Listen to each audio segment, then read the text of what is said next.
On behalf of the League of Women Voters of the Spokane area and Spokane City Cable 5, welcome to our 2019 primary election candidate forum featuring candidates for the mayor of City of Spokane. I'm Ann Murphy, your moderator, and Molly Han of the League is the timer. Election day for the 2019 primary is Tuesday, August 6, 2019. This is a top two primary in which the two highest vote getters will advance to the general election in November. In this forum, the candidates will have an opportunity to present themselves to you, the voters, and the citizens will have an opportunity to learn more about each candidate, helping them make an informed decision when marking their ballots. The questions I will be asking the candidates have been formulated by the League's Voter Service Committee. Candidates are seated in alphabetical order, and the first speaker will rotate with each question. Candidates will have up to 1 minute to answer the initial question and up to 90 seconds to answer subsequent questions, with additional time for rebuttal or follow-up as we deem appropriate. And each candidate will have the opportunity for a 1 minute closing. I will ask as many questions as time allows. Our timer will hold up a yellow card when the speaker has 15 seconds remaining and a red card to indicate that time is up. Now, before we proceed, a reminder about voting in this primary. You must be registered in order to vote. You can register online or by July 29th, 2019, up to 8 days prior to the election day. Any mail-in or paper forms must be received by the elections office on that same date. And new this year, effective June 30, is the same day voter registration. During the 8 days prior to Election Day, there will be two places where you may register in person, either the Spokane County Elections Office, 1033 West Gardner Avenue, or Center Place, 2426 North Discovery Place in Spokane Valley. The hours for those sites for that late registration is 8:30 a.m. to 4 p.m. Monday through Friday, and then on Election Day, they will be open 7 a.m. to 8 p.m. When you register, you will be provided a ballot to vote. Other voter registrations effective July 1st are automatic voter registration, where eligible citizens will be registered when they interact with state agencies, and pre-registration for 16, 17-year-olds will begin, and they will be then registered when they turn 18. Registered voters will receive their mail-in ballots about 3 weeks prior to the election day. Ballots must be then postmarked or deposited in conveniently located ballot boxes no later than 8 p.m. on Election Day. Ballots can be dropped off on Election Day at one of the voter services centers. For locations of ballot boxes throughout the county or the voter service centers, you can contact the Spokane County Elections Office. Go to www.spokanecounty.org/elections. Contact information for the candidates, as well as a voter's guide, can also be found on the website of the Spokane County Elections Office. Additional information about candidates can be found on the League of Women Voters online voter guide, www.vote411.org. And now, we will meet the candidates for mayor of the City of Spokane. This is a nonpartisan race, and all voters within the City of Spokane will select two of these candidates to then advance to the general election. Joining us today are Jonathan Bingle, Kelly Cruz, Sean Poole, Ben Stuckert, and Nadine Woodward. Welcome. Thank you. Thank you. Candidates will have up to 1 minute to answer our first question, and we'll begin with Mr. Bingle. And I said that, you'll have 1 minute. Why are you running for mayor, and what makes you the best candidate? Mr. Bingle. Thank you.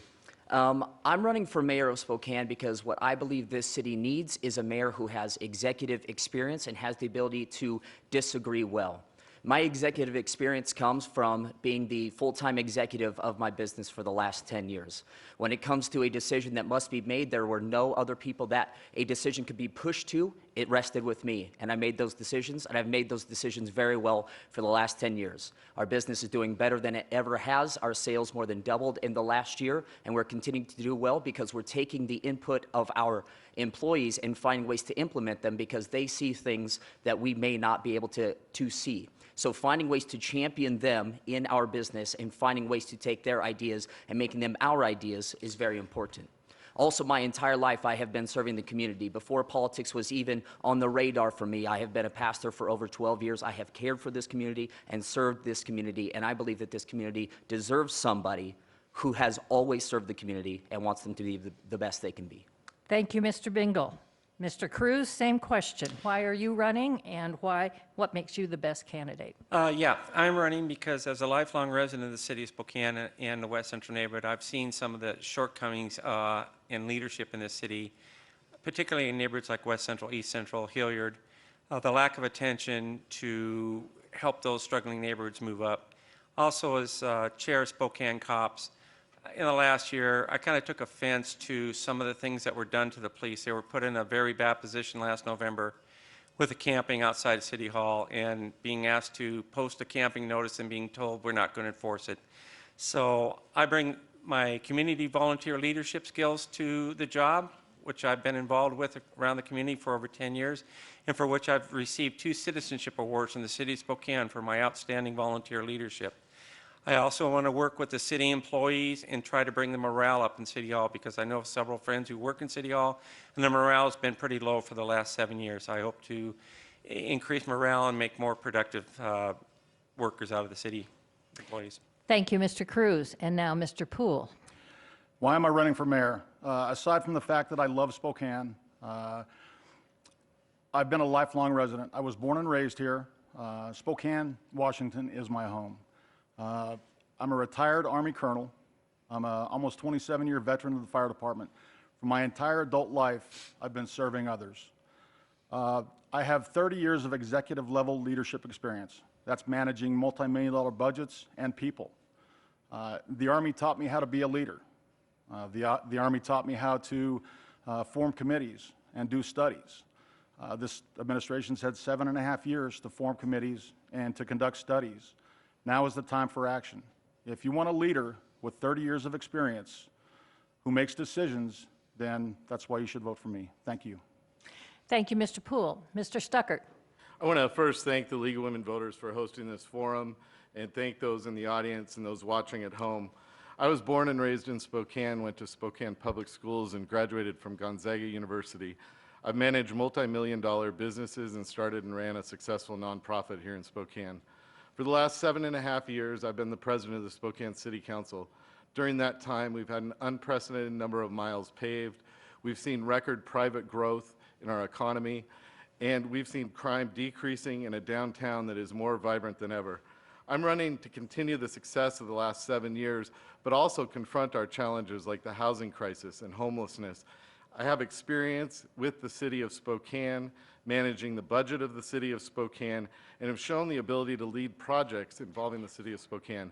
I've developed relationships with our legislators, with staff members and community members, and can hit the ground running on day one. I look forward to speaking about the issues tonight.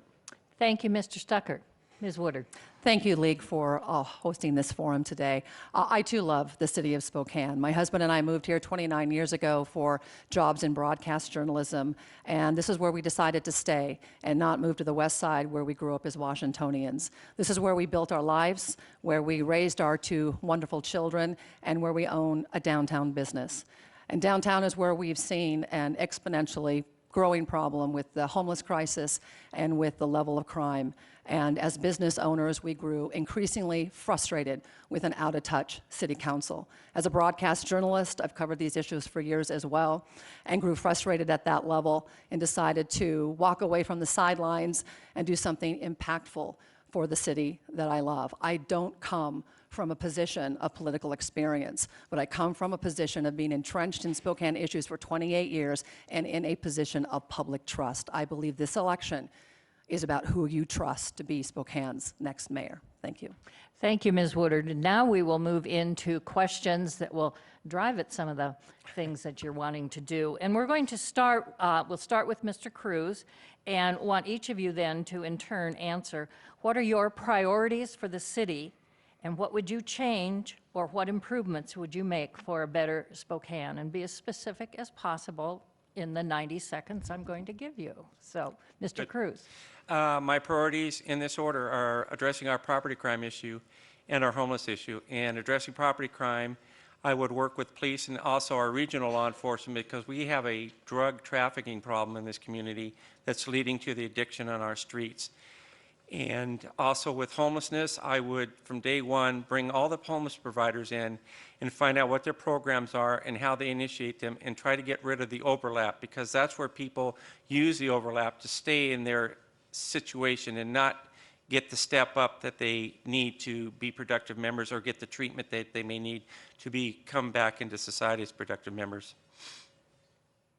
Okay, thank you. Mr. Poole, same question. My first and foremost priority for the city of Spokane would be a safe and secure Spokane. And that involves the hard surfaces that we all drive on. That involves the homeless epidemic that we see today, the opioid crisis, the property crime that's out of control in this city. And I think we're ranked third in the nation, as of one report I saw a while back, in property crimes. You know, it comes down to me enforcing the law. We have laws on the books for a reason. We live in a society where the rule of law stands. When you don't enforce the law, then things get out of control. You know, if we make it extremely uncomfortable to be homeless in Spokane, I think you'll see an exponential reduction in crime. You know, I've heard talk about crime being down in Spokane. Is it really down, or are people just reticent about calling crime check because nothing happens? A safe and secure Spokane. I take a real simplistic approach to doing things, and when it comes to hard surfaces in this city, you know, our potholes are horrible, and I'm sure every single one of you has seen that. My simplistic approach is we put everything on hold that doesn't involve fixing the streets or filling potholes, and everybody who's qualified to fix streets and fill potholes is out there fixing the streets and filling the potholes, plain and simple. It's a simplistic approach, but sometimes the real complex solutions aren't the answer. Thank you. Thank you. Mr. Stuckert. So Spokane is about its people, and when I think about priorities, I think about the people that I meet when I'm out doorbelling. And I think about priorities in terms of our aging population, our youth, and our marginalized community. Our aging population, if people want to stay in their homes and age in place, they want safe neighborhoods. They want more resource officers, which we need to work on putting and implementing the public safety levy. They want to move down, which means affecting our housing crisis.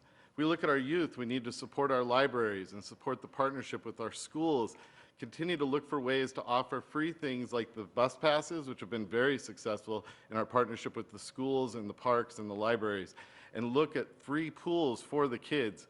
And then we need to take a look at childcare and how to make it more affordable in our community. And when we look at our marginalized communities, we need to form an Office of Civil Rights on day one so that we can take care of those issues in our marginalized communities. That means supporting gender equity. That means supporting people of color in our community, becoming and embracing multiculturalism, and supporting our LGBTQ community.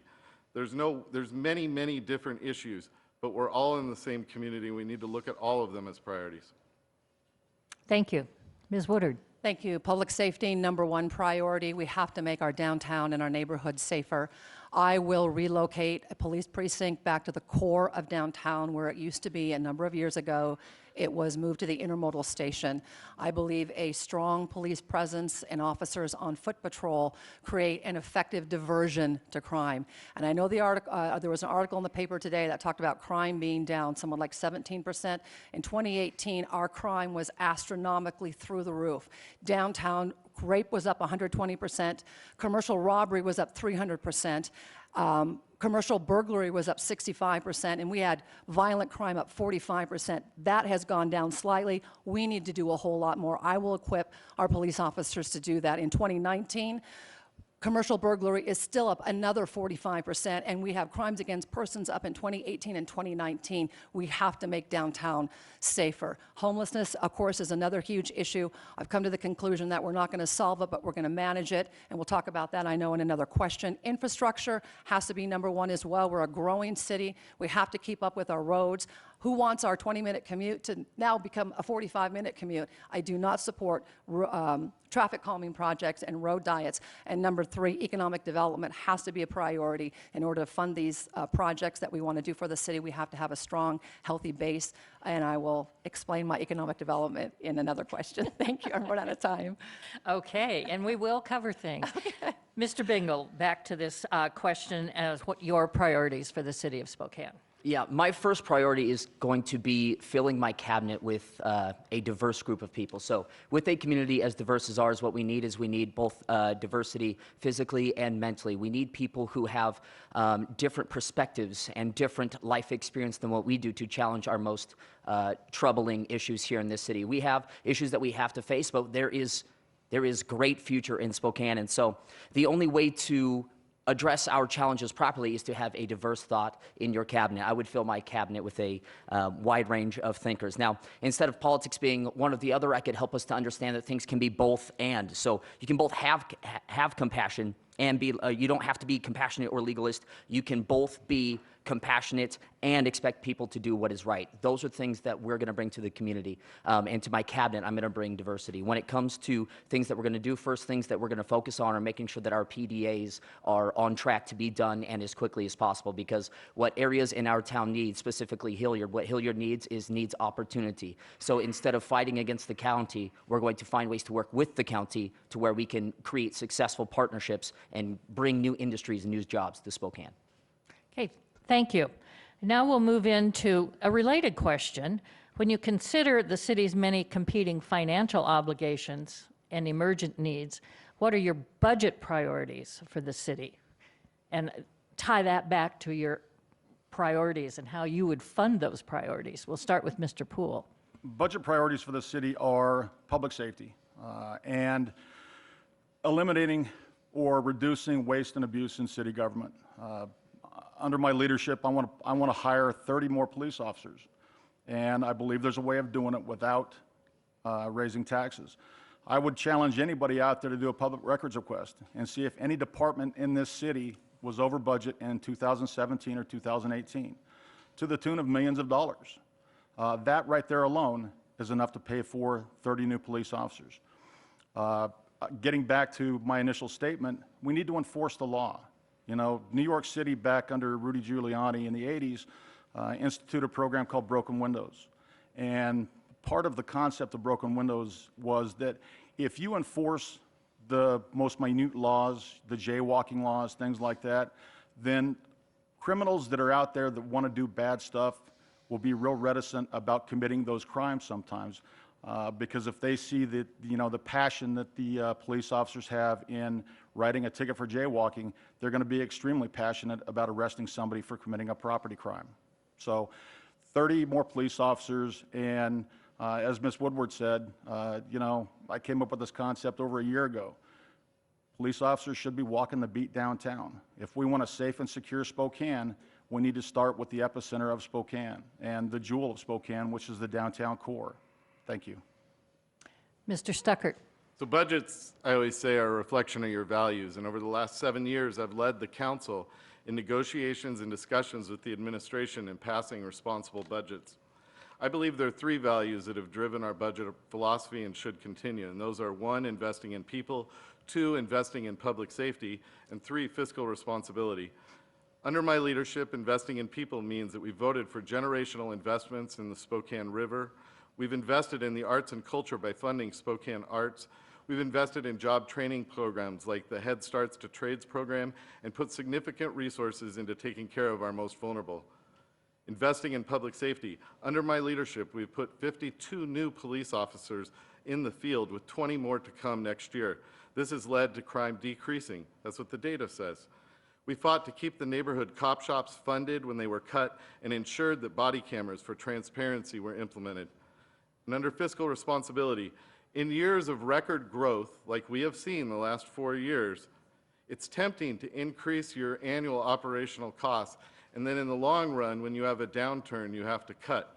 But instead, under my leadership, we've held expense growth to the same rate as revenue growth, and that barrier has not been created. We've thus created a revenue reserves that are actually at what we want as a city for reserves so that when we have a downturn, we don't have to cut employees. Actions do speak louder than words, and we've kept our word for the last 7 years. Thank you. Ms. Woodard. Well, I think responsible fiscal management is number one when operating a budget, and I applaud our mayor for having a balanced budget, spending within our means, and using tax increases as an absolute last resort. Number one funding issue is public safety. I would do it without raising taxes, without having this last public safety bond. I think we could have come up with $5 million outside of raising your property taxes for. Number two, homelessness I would do a line item analysis of homelessness. In the last 2 years, we've spent $22 million on the homeless issue. The county kicked in some of that money, but in the next grant cycle that covers the next 5 years, we have just approved as a city $30 million for the homeless issue. There were requests for $70 million. I believe that that line item analysis needs to look at programs that offer a foot up and empower people to get out of homeless, not just enable. That has to be a priority if you want money from this city. I also want money for roads and for economic development as well. Okay, thank you. Mr. Bingle. I think our first budget priority would be to fund addiction services. So we all want better and more safe downtown. Okay, we want crime rates to be dropping. Our crime rates and our homelessness are pretty intertwined with addiction here in Spokane. And so what I would do is I would cut 1% across the board because being a business owner of the last 10 years, full-time business owner for the last 10 years, what I know how to do is how to manage a budget and find things that are not as high of a priority and reallocate funds. What we would do is we would take 1% across the board, we would cut it, we would fund the addiction services, which then is helping with crime rates downtown, helping with property crime rates, and is helping with our homeless problem. And not just like putting a Band-Aid on it, but what we are actually doing is finding solutions for the people who are hurting and broken in this city. Okay, thank you. Mr. Cruz. So I would look at the structure of government, how it's formed. Over the last 7 years, the city government has expanded its budget and its cost to the citizens exponentially. We have become an agency or a government or a corporation, however you want to call us, that has become very management top heavy.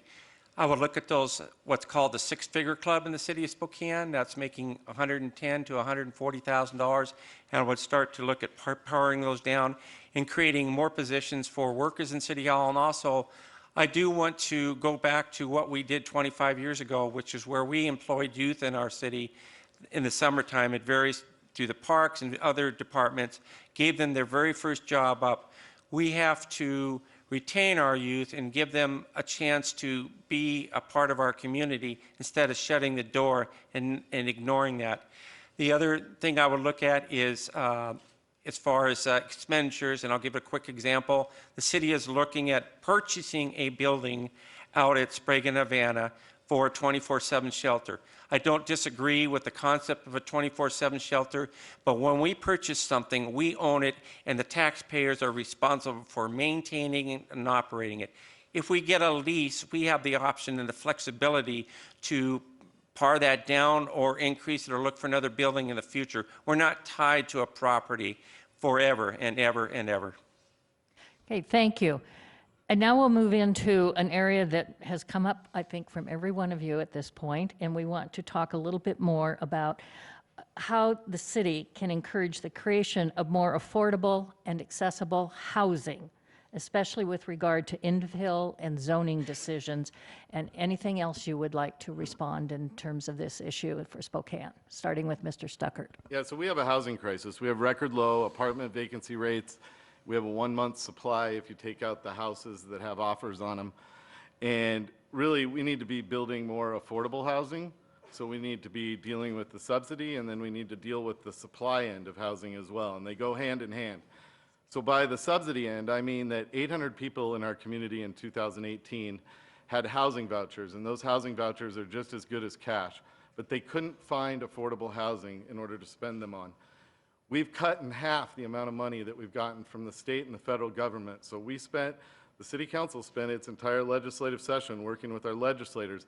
Hopefully by the end of this year, we'll put $8 million into affordable housing. But we need to be putting about $5 million extra into affordable housing in this community every year if we're going to have housing available for those people on our streets. The second part is the supply end, and we need to immediately begin expanding the multifamily tax exemption. That's the biggest and best incentive that we have to offer. We also need to be looking at our centers and corridors in our comprehensive plan, and that's our small business centers like Monroe and Perry Street, and even to the west of Division where we have single-family homes. And people need housing variety if you're going to increase the supply. We need to have a big conversation about how we're going to increase that supply, and some of that's going to do with changing the zoning in the community of Spokane. Okay, Ms. Woodard. Well, I guess you have to define what affordable housing is. To some people, it's free and subsidized housing. To other people, it's the ability to rent or purchase a home within your own means. We do have a housing crisis, I agree. It's supply and demand. We have more buyers than we have sellers right now. So what can the city do? I also agree, I think we need more density downtown. I think people want to protect the character of their neighborhoods. I love the idea of more people living downtown. Let's do some more infill projects. But the city only has so much property within its boundaries. So where are those big housing developments going to go? They may go outside. So why don't we work as a city? I will, as a mayor, with the developers, the builders, and the associations that represent them, and provide infrastructure and maybe services. If we can negotiate a deal that is a win-win. We have to work collaboratively with our neighbors. This isn't Spokane's issue to solve by itself. Okay, thank you. Mr. Bingle. I would do a few things. As a city, I would work to challenge the Growth Management Act, which makes it to where we have to fill in a certain amount of density.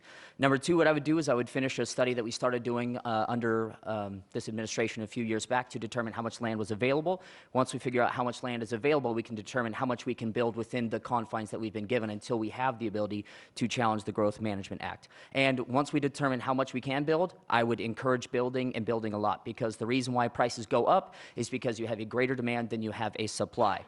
And in regards to affordable housing is affordable because people have enough money in their budget to pay for it. So instead of making more free housing or low-income housing, what we can do is we can work with the county on the PDAs to help increase the amount of industries and jobs that are coming to Spokane so that people have more money in their pocket to spend toward housing. So instead of having to give anybody anything, we can give them the opportunity to make more money in this city and be more successful in our city.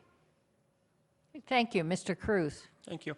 Yeah, over the last 5 years, the city's updated their infill ordinance 3 times. It's been unsuccessful, hasn't hit the target that they hoped to. And I've argued that it's because from day one they needed to do an economic model and sit down with the folks that are building and developing the lots to talk about cost. And one of those is, I know people that want to buy lots in the city, want to build on them. They go down, they get the plans, they get to the utility department, guess what? We want $40,000 for a new sewer line. You want to put in a new water line. We want new sidewalks. Pretty soon your costs are up to $60,000 out of pocket. And you know what? They turn and walk away. And that's a sad thing about it. The city gets millions of dollars of economic funds every year from the Housing HUD department and the federal government. And we should be using those to help subsidize and cover some of those costs.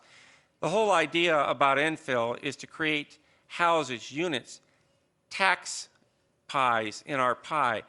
And vacant land doesn't create tax. Houses with people and jobs create tax, help city government maintain their services. And to that degree, we need to look at what the driving costs are. There's 3 factors out there. There's labor, materials, and then the fees and taxes that you have to pay as a builder and a homeowner to your local government. And that's some of the things I would look at, is paring those fees and costs down, because the whole point of this exercise is to get those lots filled up. Beyond that, we do need to look at a slight adjustment to our urban growth boundary. Okay, thank you. Mr. Poole. I agree with every other candidate up here, which is amazing. I agree about multifamily tax breaks. I think something that hasn't been said thus far is working with the landlords in Spokane. We have, for the most part, very responsible landlords, but there are some unscrupulous landlords out there, and they're greedy. And they are part and parcel driving up the cost of rents in Spokane. I think, a very unpopular choice may be looking at annexation, like we did with West Plains 3 or 4 years ago. The city owns buildings in town that sit vacant. The city yards up off of,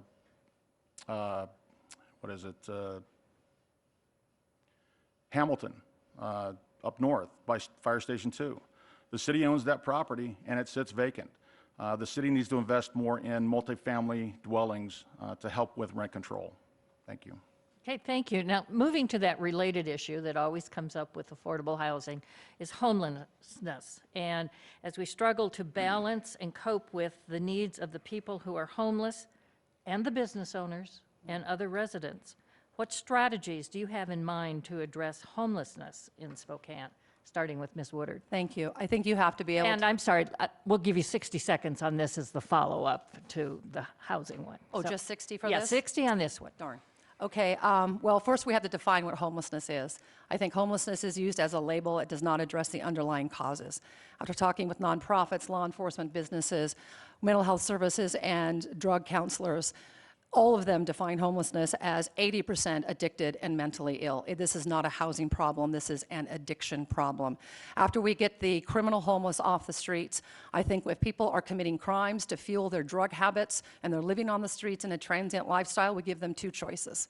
They go to jail if they have a warrant over their head, or they get treatment. We already man treatment in the area of alcoholism. If you have a DUI, you are required to get a sobriety treatment program. And then we have to do a better job of seeking these people out on the street and getting them into treatment programs, because that's the only way we're going to solve this issue. We have to be patient about it. It's not going to take, it's going to take a long time to do it, but that's where we need to be as a society, is getting people off of drugs. We can no longer continue to warehouse people and hand out sandwiches. That is not compassion. Thank you. Mr. Bingle. So addressing homelessness, some of the best organizations here in town take people from point A to point Z, which is getting from from the position that they're in now into a successful citizen again. And I think that this is what Spokane needs to focus on. Not creating a government program to do something, but using these organizations that are already doing the good work in town and finding ways to better equip them. So again, the majority of people who are in the chronically homeless are addicted or mentally ill. We must fund the programs to get them well, to where they are no longer addicted, because then you're not just working with a program, giving a fish. What you're doing is you're teaching a person to fish and how to be well for the rest of their life. So we need to lean into the UGMs and the adult and teen challenges and the family promises. We need to lean into those organizations that are already doing a great job. Find ways to equip them, and we need to make people go into treatment. We need people to make sure that they are getting well. Thank you. Mr. Cruz. So I'm going to agree with both comments. Treatment and mental health services are key to solving a lot of the homeless problem. But it is a complex problem. We have groups out there that are working poor, and we also, unfortunately, have a group out there that are what I title anarchists. They just want to live on the street and live the free lifestyle. And as soon as it gets hard and tough for them, they'll be moving on to another city. But short of that, we have to work with our service providers, as Mr. Bingle indicated. And one of the things that amazes me is last year Providence opened up a behavioral health building that has 100 beds that would be greatly needed in this community. I've been told on several occasions that they've only utilized 23 beds in that facility. So over 75% sits empty. We need to find out why we're not utilizing those beds and be able to shift people to those beds and those programs. Short of that, we do need to work as a region, because these people are not all from Spokane, as some of you would have you think. They're from outlying areas. Okay, thank you. Mr. Poole. I've been saying for the past 15 months that we need to make it extremely difficult to be homeless, chronically homeless in Spokane. You have, and I classify them as the true homeless and then the transient homeless populations. The true homeless, for some unforeseen reason, they lost their job, they were forced out because rents were too high. They truly want help, and we as a society owe that to them. We as a community owe that to them. The transient population that are just here for free stuff, and they prey off of the true homeless, they're here for the services that are provided, the free meals, the free cell phones, that type of thing. They really don't want the help. That transient lifestyle is all they've seen. And as Ms. Woodward said, 80% addiction rate, both drugs and alcohol. That's unacceptable. We need to increase our mental health programs. We need to increase our drug and alcohol cessation programs. If we make it extremely difficult to be homeless in Spokane, the transients will leave. The true homeless that need our help will take it, and it's more resources that we can have for them. Thank you. Mr. Stuckert.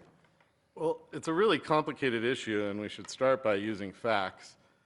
And so if you look at the last couple point-in-time counts, the top 2 reasons people are homeless are lack of income, and the second top reason is lack of housing.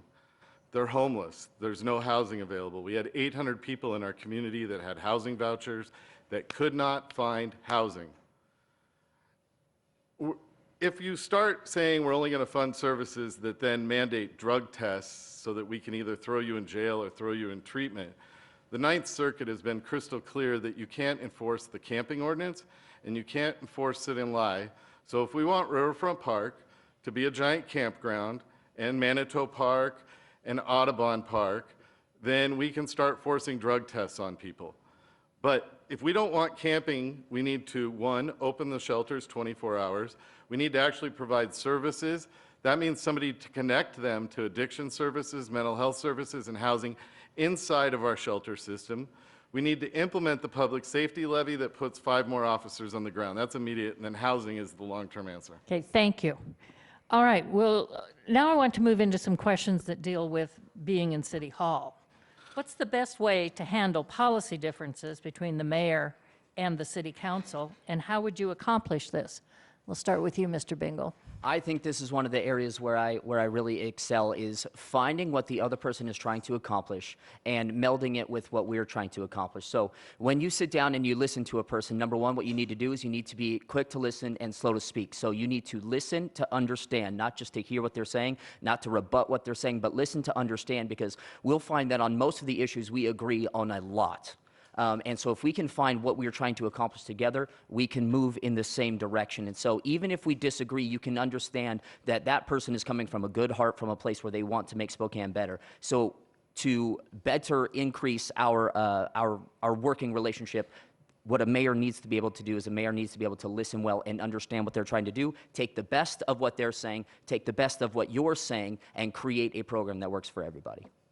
Okay, thank you, and I neglected to say 60 seconds for this, so Mr. Cruz. Yeah. So we need to get back to talking to each other. Unfortunately, in City Hall now, we have an administration that's walled off on the 7th floor, and the 2 legislative, the council and the administration are not talking to each other. Employees are not talking to each other. We need to bring consensus back, have people come in the room, express their ideas, and come up with the best ideas that are valuable and work for the citizens of Spokane. The whole discussion of this thing is, we're not just paid people, we are servants of the people. We need to bring that servant attitude back. That's something I've done in 10 years of volunteer leadership in this community as a leader.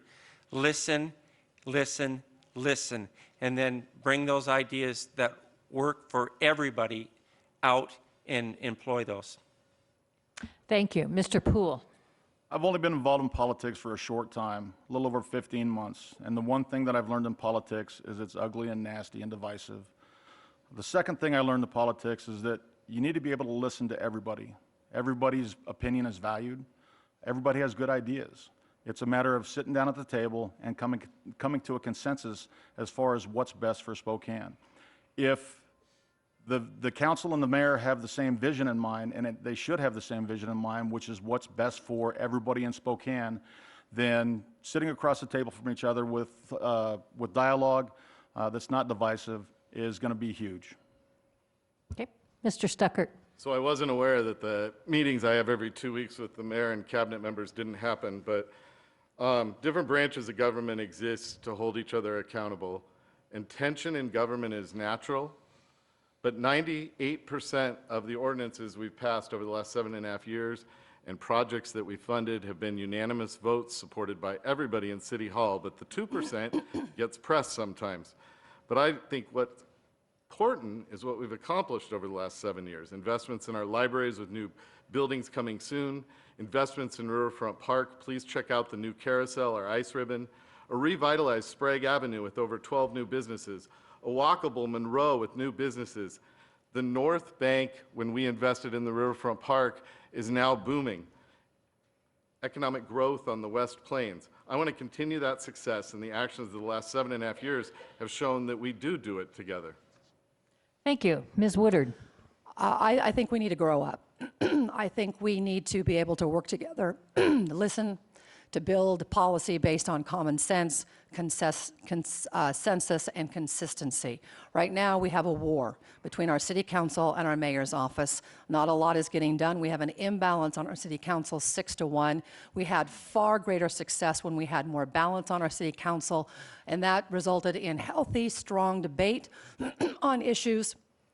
And I think we need to get back to that place. I think the only way to have a successful, functioning city hall is to change the faces on our city council so that our next mayor can have a council that he can work with. And it's not just a veto this, override the veto on this. We have to work together, and it's not happening right now with the way city council is. Okay, thank you. So now, moving into a related question that I'm going to give you a shorter amount of time to answer because we're nearing the end of our time together here. The hiring of city department heads will be under your direction.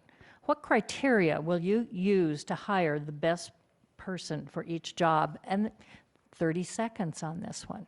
And we will start with Mr. Cruz. So I will look at their experience in their past job experience and see how they best fit into a particular department they may be going in. I'm a strong supporter of hiring from within and promoting from within because people who have been at City Hall know how the departments and the city policies work best. If we can't find somebody, then we start looking outside. And I'll point to a fine example. I supported the hiring of our current police chief because he came up through the ranks and done a great job. Okay, thank you. Mr. Poole. First and foremost, I'd look at the person themselves, whether it be male or female. If you come with the credentials, then, that's a step in the right direction. I'd also look at the person and see if they're okay with accountability. In society today, we've seemed to have lost the ability to be accountable and to hold others accountable. So under my watch, if you're not willing to be held accountable and do your job, then you have no business being in city government. Okay, Mr. Stuckert. I think we have a lot of great department heads right now in the city of Spokane, and if there's some open positions, and I think they really need to have the expertise. So the head of the utilities department probably needs to have a background in one of the utilities. I believe in promotion from within, knowledge of the industry that you're the department head of, but I do want to say that it's a little awkward if I'm in city government and then talking about specifics of people. So we have a lot of great department heads now that are doing wonderful work. Okay, thank you. Ms. Woodard. I think it's extremely important for the next mayor to have department heads that know their job, that share your vision exceptionally well, and that also agree with your approach to government. And my approach is always fiscal management and spending within our means and taxation as the very last resort to get things done. So we have to have department heads that are strong, and I know we do have a number of department heads to fill, but I would hope that when I'm elected mayor, many of them would want to stay, but definitely they have to have my vision. Okay, thank you. Mr. Bingle. Yes, I think the first thing that I would do is look to see which positions and department heads I could retain because they are doing a pretty good job for the most part, and so I would find the ones who are doing the best of the best, and I would keep them. For hiring new hires, I would bring in a deep pool. More competition gives you the best that you can have. I would look at their experience, and I would also look at their ability to say yes and no to me. I need them to say yes when it's the right thing and the ability to say no when we're not doing the right thing. Okay, thank you. We're noticing we have time for another short answer. So we're going to start with you, Mr. Poole. And what policies would you support to ensure Spokane is welcoming and supportive to all of its diverse populations? And we're making this another 30-second one. I think Spokane has done a fantastic job thus far of being a welcoming city. We have a fairly diverse population in Spokane. We have a fairly diverse population in a lot of the departments associated with Spokane. A case in point is Fire Chief Brian Schaefer. Hired the very first ever assistant fire chief as a female. And I think that's outstanding, and that goes to gender equality as well.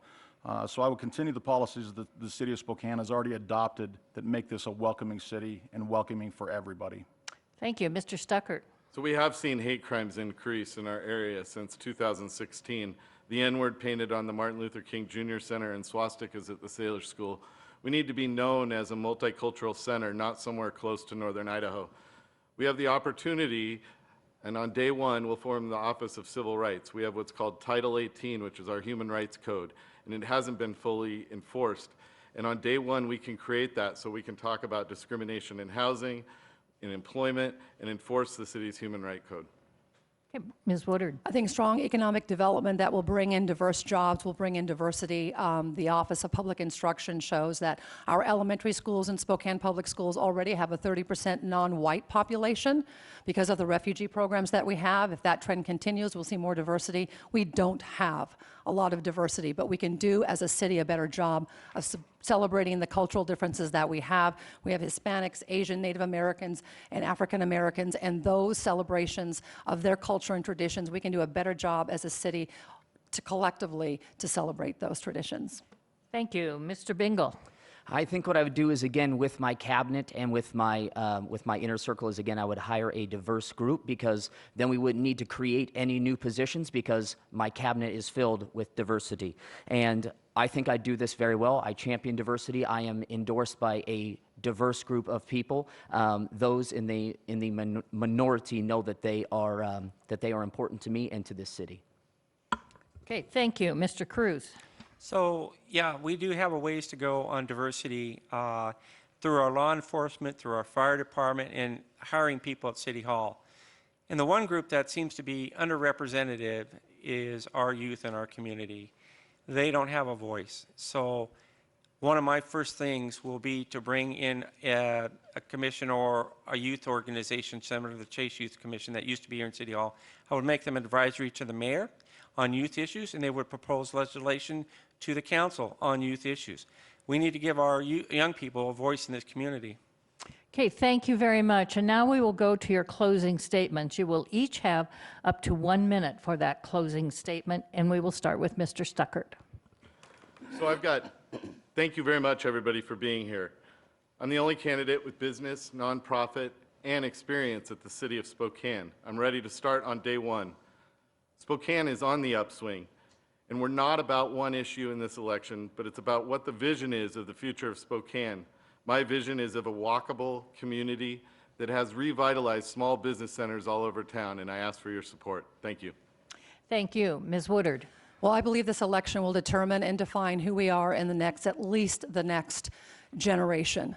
And I think the majority of voters want to preserve our identity, and that is one of hardworking, tenacious, and we come up with our own solutions to our own challenges. We don't import ideas, failing policies from Seattle that are too expensive, that don't agree with our way of life, and that quite frankly won't work here.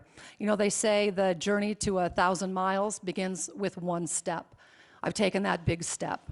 I've been a trusted voice for Spokane for 28 years, and it would be my absolute honor to be a trusted voice for you in the mayor's office. I will be Spokane's biggest advocate. Thank you. Thank you. Mr. Bingle. I'm running for mayor because I believe this city deserves somebody who cared about this city before they were in the public eye. I have my entire life served this city. I will for my entire life always serve this city, and I believe that I have unique strengths that I can bring to the city.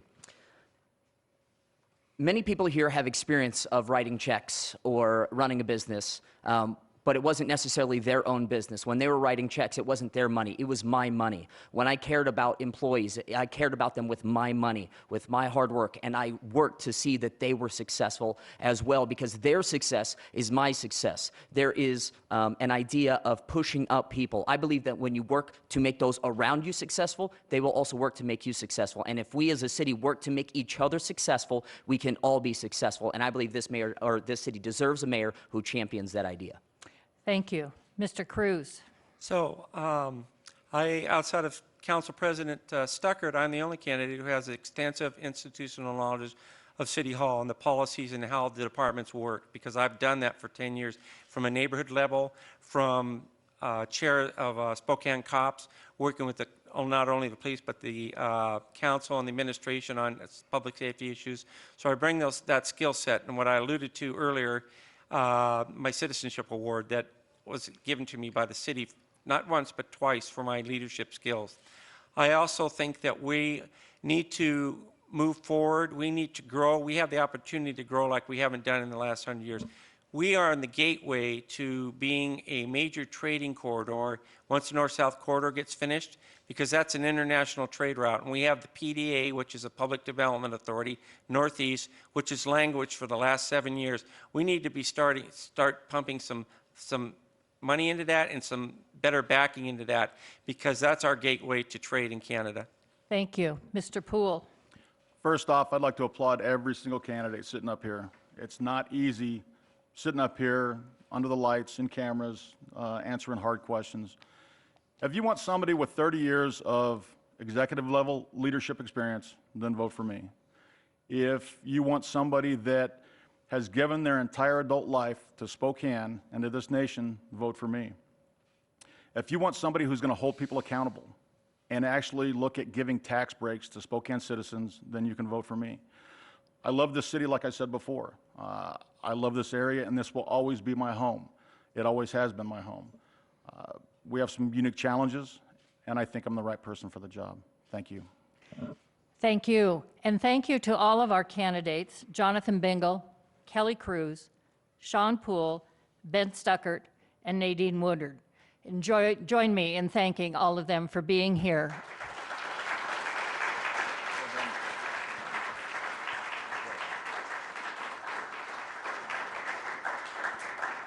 This concludes our primary election candidate forum for candidates running for the mayor of the city of Spokane. In case you joined us after the program began, here are a few reminders about voting in the primary. You must be registered. You can accomplish that in several ways. Register online by July 29th, or mail in, and paper forms must be in the elections office by the 29th.